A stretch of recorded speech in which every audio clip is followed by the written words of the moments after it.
Hey guys, welcome back. तो हमारा topic चल रहा था प्रोनाउन। प्रोनाउन में हमने डेफिनेशन पढ़ लिया था, कुछ एग्जांपल्स भी किए हुए थे।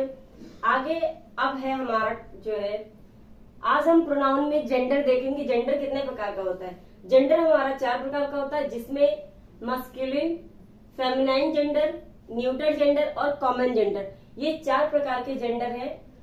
Masculine gender, feminine gender, neutral gender और कॉमन जेंडर। मस्कुलिन जेंडर उसे कहते हैं जिससे किसी मेल का बोध होता है, जिससे पता चलता है कि मेल है या फीमेल।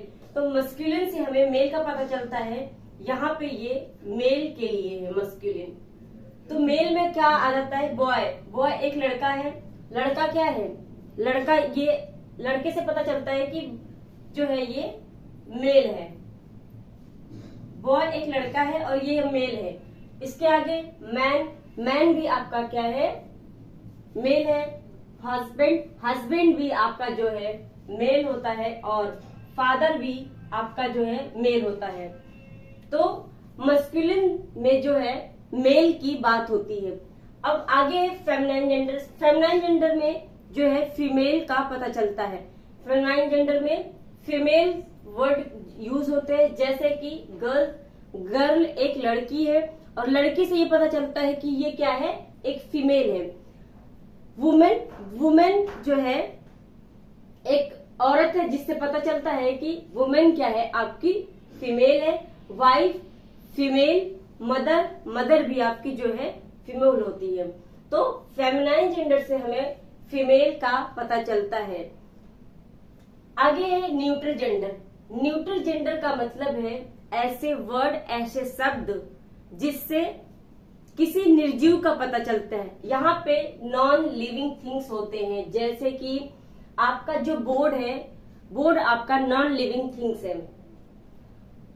कैमरा, कैमरा आपका नॉन लिविंग थिंग्स है।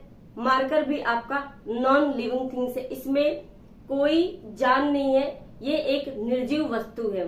इसलिए यहाँ पे जो है न्यूट्रल का प्रयोग हम निर्जीव वस्तुओं के लिए करते हैं, जैसे कि आपका पेन हो गया, बुक, चेयर, कार, शर्ट। ये आपके क्या हो गए? जो है न्यूट्रल जेंडर हो गए, नॉन लिविंग थिंग्स हो गए। इनमें कोई जान नहीं होती है, न ये सांस ले सकते हैं, ना घूम फिर सकते हैं। जब तक इन्हें हम हटाए ना, तब तक ये इधर से उधर नहीं हिलते डुलते हैं। आगे है आपका कॉमन जेंडर। कॉमन जेंडर में जो है आपका शब्द से ही पता चल रहा है कि कॉमन मतलब दो लोगों की बात हो रही हो, जिसमें कि किसी जेंडर का पता ना चले। कॉमन जेंडर जैसे कि आपका हो गया टीचर।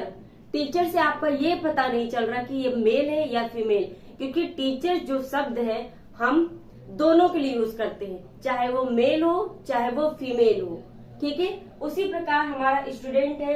एक क्लास में सिर्फ मेल नहीं बैठते या फिर सिर्फ फीमेल नहीं बैठती हैं, उसमें गर्ल बॉय दोनों बच्चे होते हैं, जिससे कि पता चलता है कि वहाँ पे स्टूडेंट हम किसके लिए यूज करते हैं? मेल और फीमेल दोनों के लिए। स्टूडेंट हम पूरी क्लास में जितने भी बच्चे बैठे होते हैं, गर्ल बॉय, उनके लिए हम स्टूडेंट यूज करते हैं। आगे है आपका डॉक्टर। डॉक्टर हम किसी मेल या फीमेल के लिए नहीं यूज करते हैं, बल्कि हम दोनों के लिए यूज करते हैं, चाहे वो फीमेल हो चाहे वो मेल हो। आगे आपका प्लेयर। प्लेयर भी आपने सुना होगा, फीमेल हो तो भी प्लेयर बोला जाता है, मेल हो तो भी उसको प्लेयर बोला जाता है। डांसर भी वैसे ही है।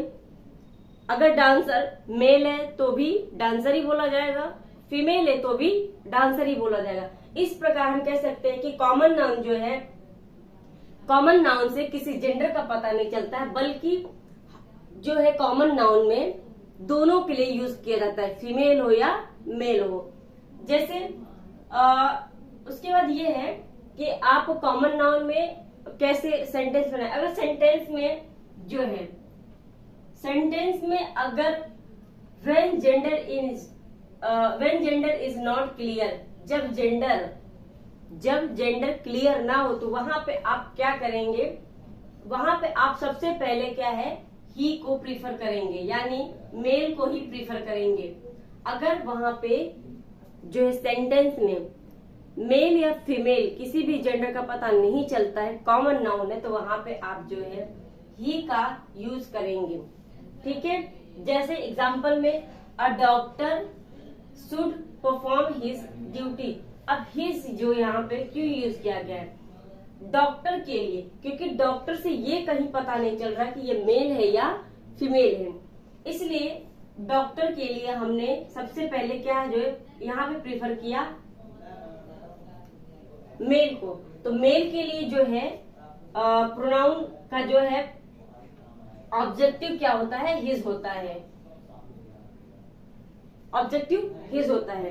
अगर यहीं पे जो है ये दर्शा दिया जाता किसी फीमेल के लिए, अगर उससे पता चलता कि हाँ ये फीमेल की बात हो रही है या मेल की बात हो रही है, तो मेल अगर मेल की बात होती तो भी आपका यही होता, हिज ही होता।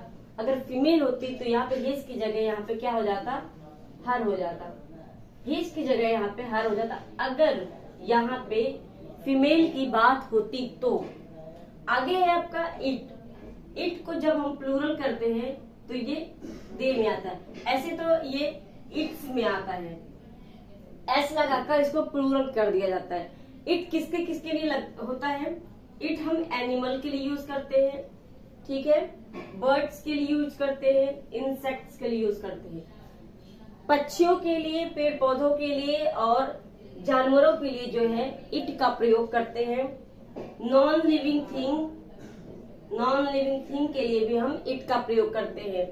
अब नॉन लिविंग थिंग में जो है आपका एग्जांपल में pen, book, chair, car, shirt, board, marker, camera, ये सब क्या है? नॉन लिविंग थिंग्स है। तो इसके लिए हम क्या करेंगे? इट का ही प्रयोग करेंगे। फिर इट का प्रयोग और कहाँ होता है? बेबी, जब छोटा बेबी होता है 1 मंथ तक या 2 मंथ तक जो भी है, तो उसे बेबी कहेंगे। किड छोटे बच्चे को ही कहेंगे, चाइल्ड भी छोटे बच्चे को ही कहेंगे। इसलिए क्योंकि वहां पे बच्चे से ये पता नहीं चलता कि बच्चा मेल है या फीमेल, इसलिए यहाँ पे जो है बच्चे के लिए बेबी यूज किया जाता है। क्योंकि आपने सुना होगा वो गर्ल हो या बॉय, हम सारे बच्चों को बेबी ही कहते हैं, किड ही कहते हैं, चाइल्ड ही कहते हैं, चाहे वो कोई भी बच्चा हो। फिर इट और कहाँ पे यूज किया जाता है? डे के लिए, डेट के लिए, वीक के लिए, ईयर और सेंचुरी। यानी कोई भी डेट हो, कोई भी मंथ हो, कोई भी वीक हो या कोई भी सेंचुरी है या कोई भी ईयर हो, उसके लिए क्या होता है? इट का ही प्रयोग किया जाता है। वहां पे इट का प्रयोग किया जाता है। फिर फेस्टिवल के लिए भी इट का प्रयोग करते हैं, डिस्टेंस के लिए भी इट का प्रयोग करते हैं, वेट के लिए भी इट का प्रयोग करते हैं और टेम्परेचर बताने के लिए भी इट का प्रयोग करते हैं। अगर कोई त्योहार है वहां पे भी हम इट का ही प्रयोग करते हैं। दूरी बताने के लिए भी जो है इट का प्रयोग करते हैं।